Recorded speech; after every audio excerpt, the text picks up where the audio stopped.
ये कहानी एक वृद्ध महिला और प्रार्थना की शक्ति की है, जो सिखाती है कि सच्चे मन से की गई प्रार्थना में कितनी ताकत होती है। एक दिन एक वृद्ध महिला सब्जी की दुकान पर जाती है। उसके पास सब्जी खरीदने के लिए पैसे नहीं होते। वह दुकानदार से प्रार्थना करती है कि उसे सब्जी उधार दे दे, लेकिन दुकानदार मना कर देता है। महिला बार बार आग्रह करती है। इस पर दुकानदार खींचकर कहता है, तुम्हारे पास कुछ ऐसा हो जिसकी कोई कीमत हो तो उसे इस तराजू पर रख दो, मैं उसके वजन के बराबर सब्जी दे दूंगा। महिला कुछ देर सोच में पड़ जाती है। उसके पास ऐसा कुछ भी नहीं था जिसे वह तराजू पर रख सके।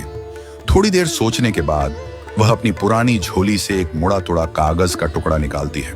उस पर कुछ लिखती है और उसे तराजू पर रख देती है। यह देखकर दुकानदार हंसने लगता है। उसे लगता है कि यह महिला बेवजह ऐसा कर रही है। फिर भी वह कुछ सब्जी उठाकर तराजू के दूसरे पलड़े पर रखता है, लेकिन तभी एक चमत्कार होता है। कागज वाला पलड़ा नीचे रहता है और सब्जी वाला पलड़ा ऊपर उठ जाता है। यह देखकर दुकानदार को विश्वास नहीं होता। वह और सब्जी तराजू पर रखता जाता है, लेकिन कागज वाला पलड़ा नीचे ही रहता है। दुकानदार परेशान हो जाता है।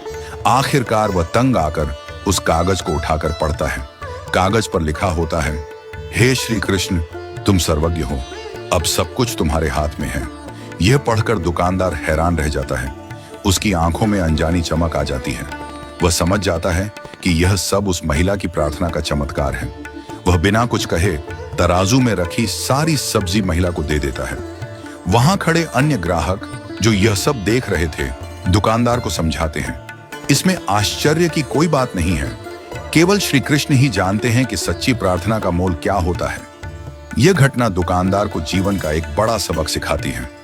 उसे समझ में आता है कि सच्चे मन से की गई प्रार्थना में कितनी शक्ति होती है। वास्तव में प्रार्थना में अद्भुत शक्ति होती है, चाहे वह 1 घंटे की हो या केवल 1 मिनट की।